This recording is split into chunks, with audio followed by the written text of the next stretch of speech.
ce que tu as vécu a évolué, s'est clarifié depuis que tu as eu cette expérience? Il n'y a pas cette interrogation chez moi à faire un bilan de tout ça. Mais vraiment pas. Je te dirais que c'est immensément vivant et que le vivant est en mouvement.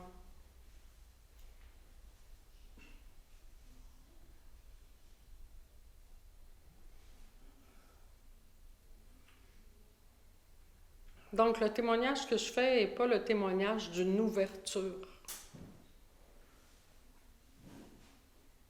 mais de la fin du rêve d'individualité. Une ouverture peut donner l'impression d'un processus, d'une gradation.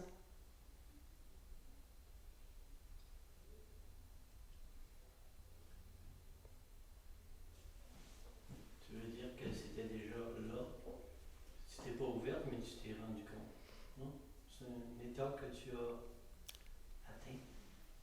Non, c'est pas un état qu'un personnage aurait atteint. C'est de voir que le personnage qui veut atteindre un état est disparu. Ok, le personnage. Il n'y a plus. Bon. Il n'y a plus de personnage.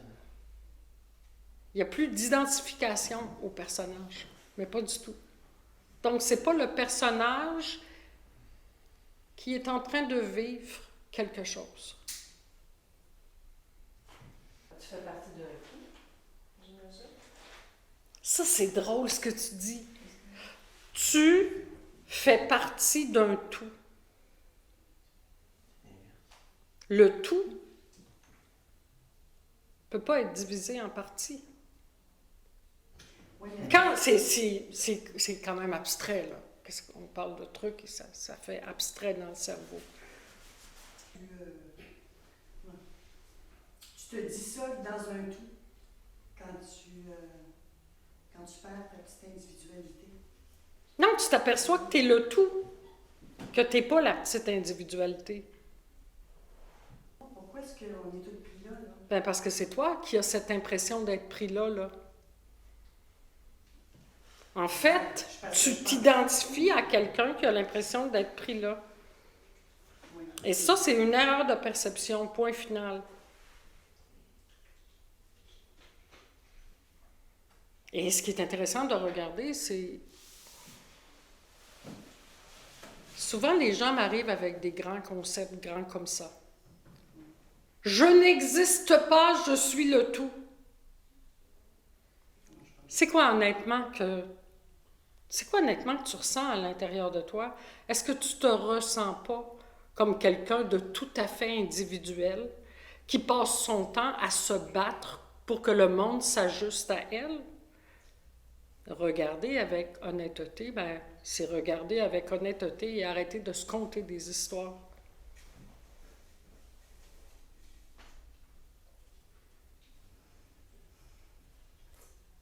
C'est facile de voir qu'on passe notre vie à se battre.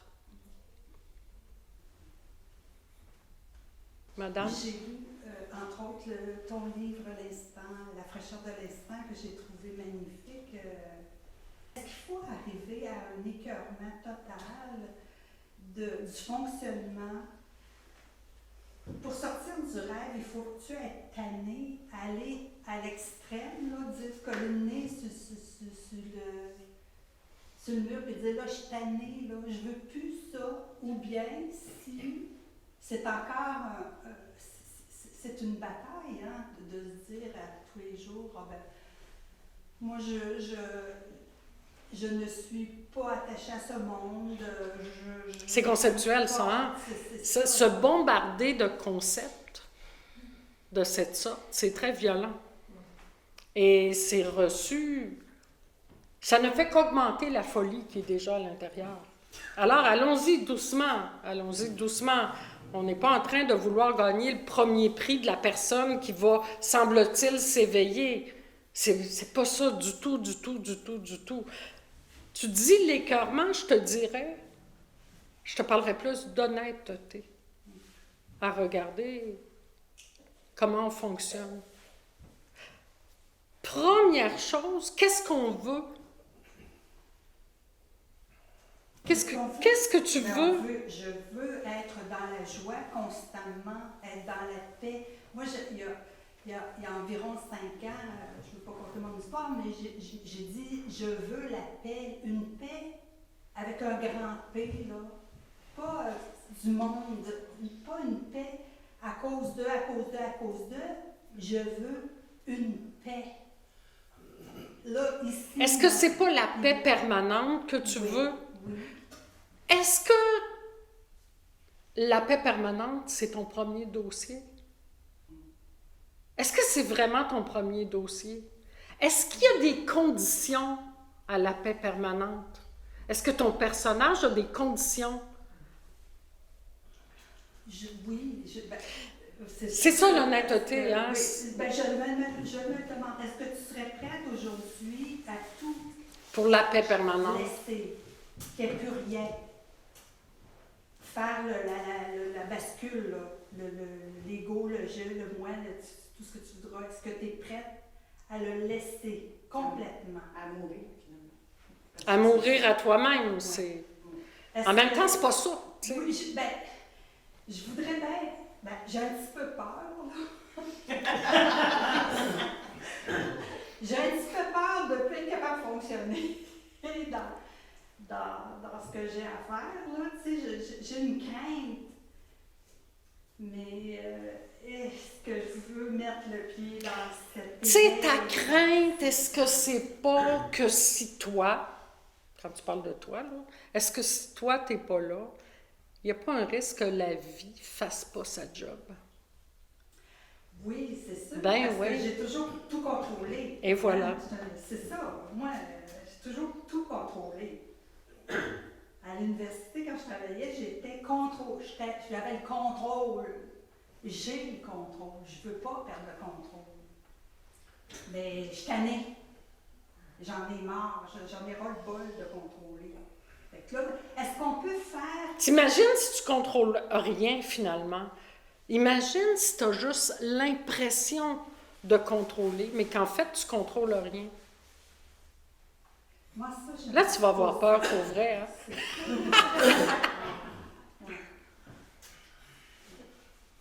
Parce que les gens veulent quelque chose, hein?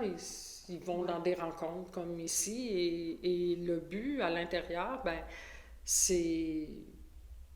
Souvent, je vais le demander dans les rencontres, et les gens disent le bonheur. Fondamentalement, l'être humain est à la recherche du bonheur.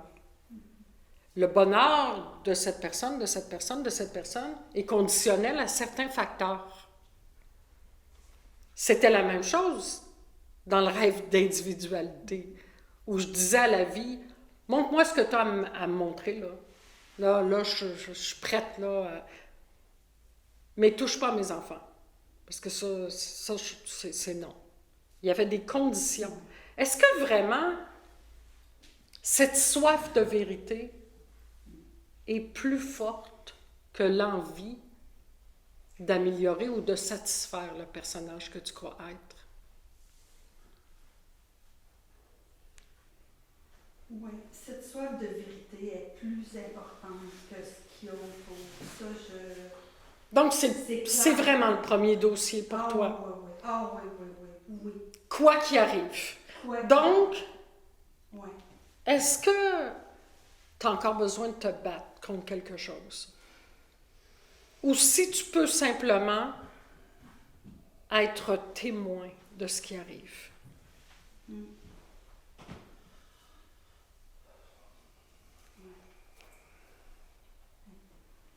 Être témoin et regarder comment tu t'identifies à ce personnage, tout simplement.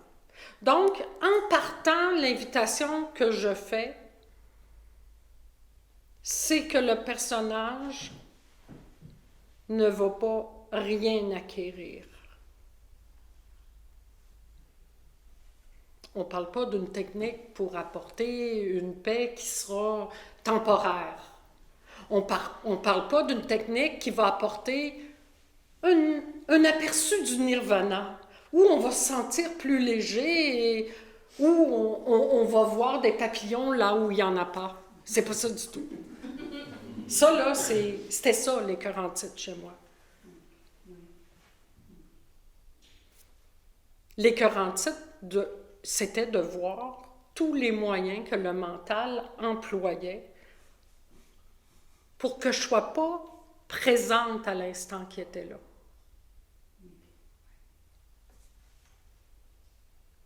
Donc, est-ce que vraiment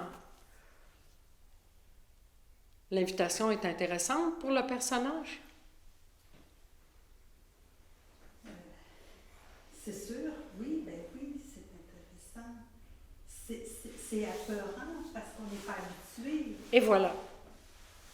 mais c'est ça qu'il faut arriver. Je le sais, ben, pas arriver, mais c'est ça. Oui, c'est ça. Est-ce que la soif de la vérité, c'est le truc vraiment qui est là et qu'il n'y a plus le goût de négocier, là? Ouais. Mais ça ne dure pas. Ben, c'est ça. Ça ne dure pas. Parce que là, je vais à l'épicerie. Alors, l'invitation que je fais, c'est pour que ce truc-là soit vu et que la paix permanente soit là et soit pas conditionnelle à toutes les histoires qu'on se raconte dans la tête. Cette même paix-là quand on est seul, quand on est dans la forêt, quand on est dans notre chambre avec... elle peut être permanente, même si on se fait donner un coup de panier. Un coup de quoi, là? Mettons, on s'en va faire l'épicerie, puis la dame, elle baigne, elle nous rentre le panier dans les jarrets, puis l'autre nous donne, tu sais, bing, bang, boum, dans l'espace de 2 secondes, là, hop là, t'es rouge, t'es de même, là, t'as... La paix est permanente. Alors, la stime parce que quelqu'un te frappe une jambe dans l'épicerie.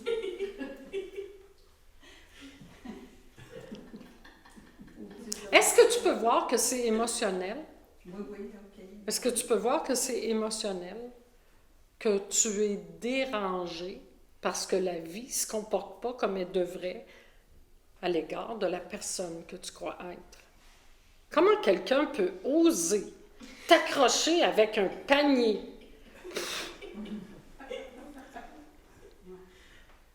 On est là à défendre notre image. Ouais. C'est un petit peu dans le fond que je veux. Ouais. Tu veux que ça se passe à ta façon et que tu puisses contrôler. Il a l'air à en savoir un bout là-dessus. Comment est-ce que le mental reprend? C'est-à-dire que quand tu as une pensée, tu n'es pas en accord, ben là, il va... Le mental a qu'un seul but, c'est de t'apporter une paix temporaire parce que tu n'es pas bien avec l'émotion qui est là. Donc, le mental, qu'on appelle le mental réactif, je ne te parle pas du mental qui est fonctionnel, qui fait que ma main peut prendre de l'eau et la boire. Là. Je ne te parle pas de ça, là. Je te parle de la petite voix dans la tête. Ça, je pense que tout le monde sait c'est quoi la petite voix dans la tête. Bon, toutes les petites voix dans la tête, c'est la voix du personnage. C'est pas compliqué. Il peut être déguisé en Dieu, en la voix de la conscience, en Bouddha, en n'importe qui. Ça parle dans ta tête, c'est la petite voix. C'est le mental qui s'est déguisé. C'est tout. La vie est. Elle ne parle pas dans ta tête. Ça, c'est tranquille. Ça, c'est la paix permanente. Quand la petite voix ne parle pas dans la tête. Est-ce qu'on peut l'arrêter? Non. Plus tu vas essayer de l'arrêter, plus tu vas lui donner du carburant pour qu'elle continue. La seule chose à faire, c'est tranquillement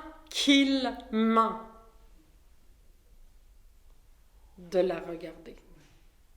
Parce que vouloir sauter des étapes, ce que j'appellerais des étapes, va vous amener dans un état de grande confusion. Mais tu sais, quand tu dis de rien toucher, là, je comprends pas ça non plus parce que. Arrête de te battre. Arrête de te battre. OK. Ouais. Arrêtez de me battre. Ouais. Ça veut dire que si je suis en colère, je la sens, ma colère. Laisse faire. C'est plus que ça. C'est plus que ça. Mêle-toi-en pas. Mêle-toi-en pas du tout. Gère pas. Contrôle pas.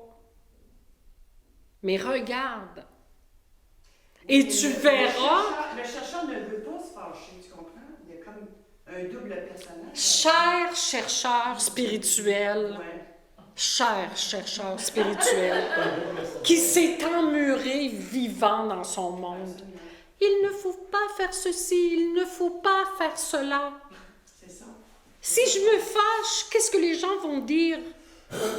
Oui, mais Ben ça, il vient le jour où on en a jusque-là de ces trucs. Oui, mais si je change ça, j'ai encore le contrôle, je change mon fusil d'épaule, je suis comme toujours comme une girouette, tu sais. Me laisser aller, je sais même plus qui je suis, dans le fond, tu sais. Non, de toute façon, t'es rien alors.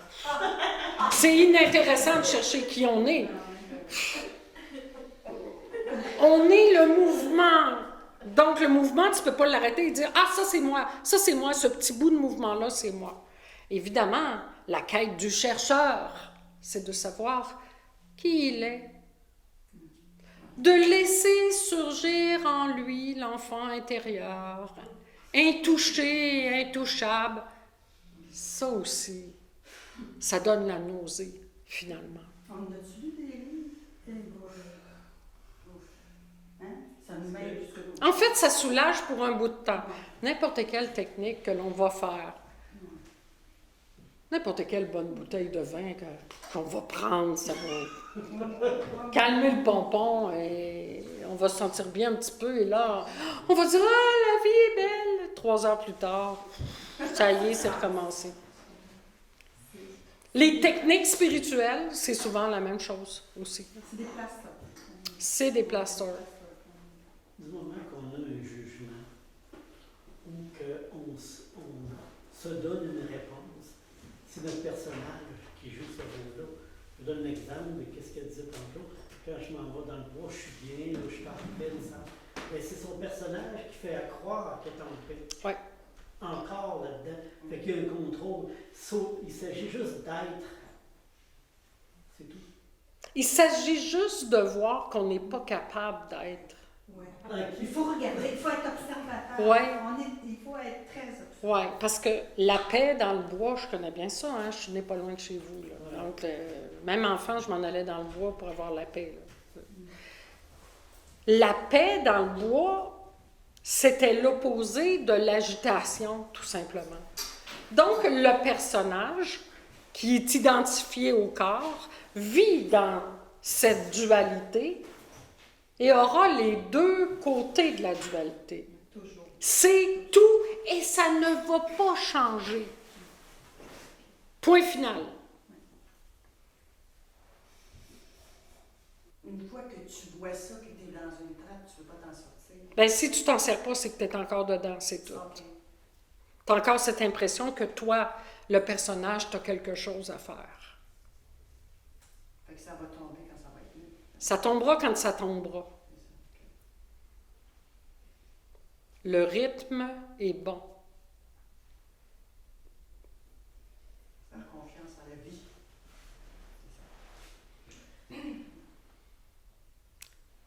C'est même pas faire confiance en la vie. C'est juste de regarder le processus qui se fait, c'est tout. Quand tu dis faire confiance à la vie, tu parles de qui? Ben, je veux dire, est-ce qu'on est responsable de cette recherche-là? J'ai pas l'impression que moi, j'ai l'impression que ça m'est tombé dessus. Là. Alors, c'est pour ça que je dis qu'il faut faire confiance en la vie. Finalement, c'est le mécanisme de la vie qui m'amène à faire ça. S'il y a une chose que tu devrais regarder au niveau de la confiance, c'est de voir comment on fait confiance aux nombreuses impressions que l'on a. J'ai l'impression que... Mais j'ai vraiment l'impression, c'est un mot qui sort de notre bouche continuellement. J'ai l'impression que cette personne dit N'importe quoi. J'ai l'impression que cette personne dit la vérité. J'ai l'impression que cette personne m'apporte un réconfort. J'ai l'impression... C'est juste des impressions.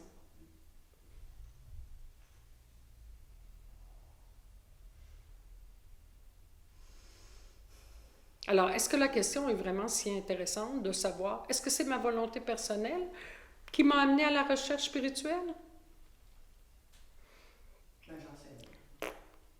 Tu peux juste constater ce qui est là maintenant, dans cet instant.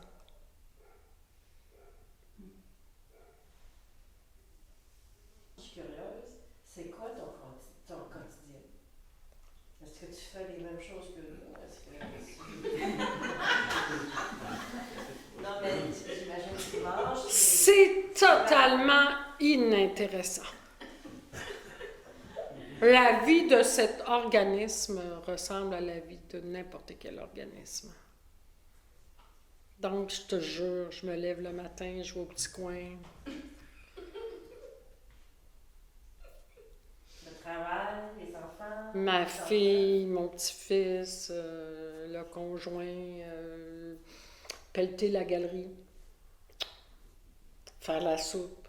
enfants. Mais c'est la façon que tu le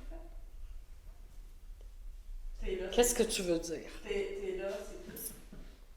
T'es juste présent. Immensément, à chaque instant. Est-ce que c'est un travail? Ou c'est inné? Ou c'est... Aucun travail.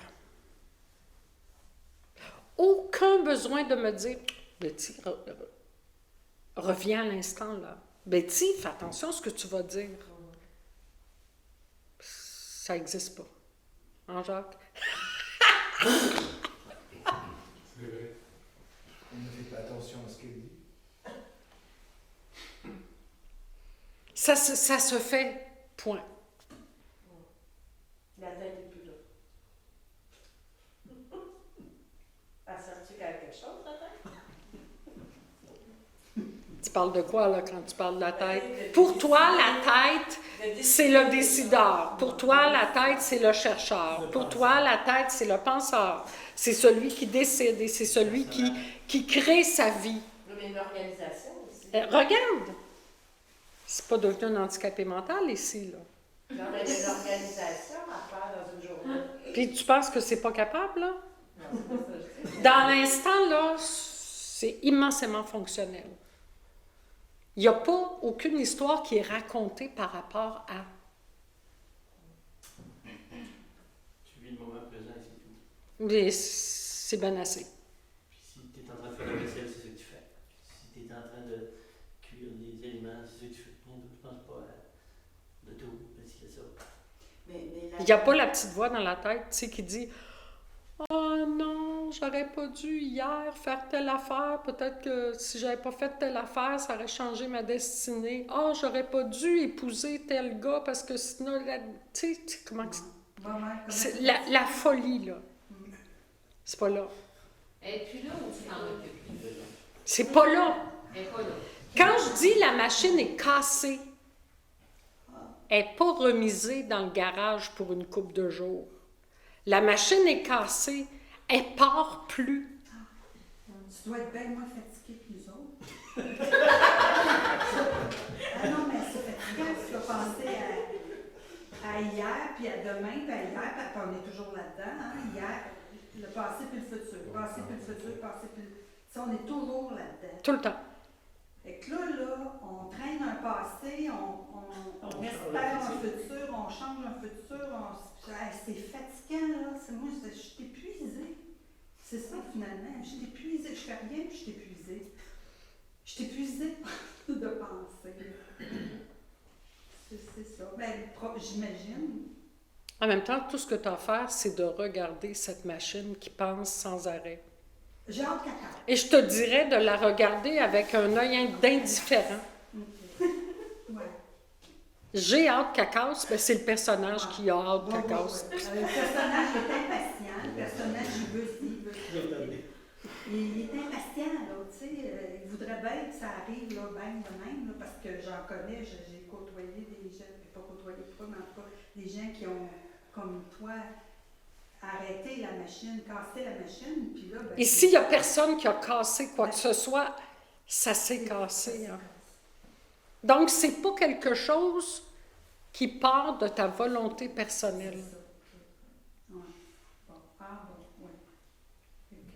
Mais la mémoire du passé, elle t'en parle pas. Mais la mémoire fonctionnelle est là. Mais la mémoire de ce qui t'est arrivé, là, ça t'en parle. Si quelqu'un me dit, ma fille m'a demandé hier, « Hey, maman, tu sais, quand tu as commencé l'école, là, t'avais quel âge? C'était qui ton professeur à l'école? » Et ça répondait très bien, là. Excepté que c'est un miracle. Excepté que quand je me couche le soir, je suis pas... Ah, c'était donc difficile quand j'avais 5 ans. J'étais abandonnée, ma mère était pas là, et là, ça fait de moi une femme qui blablabla. Et tu sais, l'identification à la victime, tout le monde a ça, une victime à l'intérieur. Bon, ben la nourriture à la victime, ben ça n'existe pas.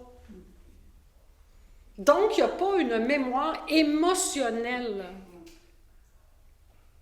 Il y a simplement un fait. Il n'y a plus de nourriture. Non! Le personnage est mort de faim. Bon des paroles.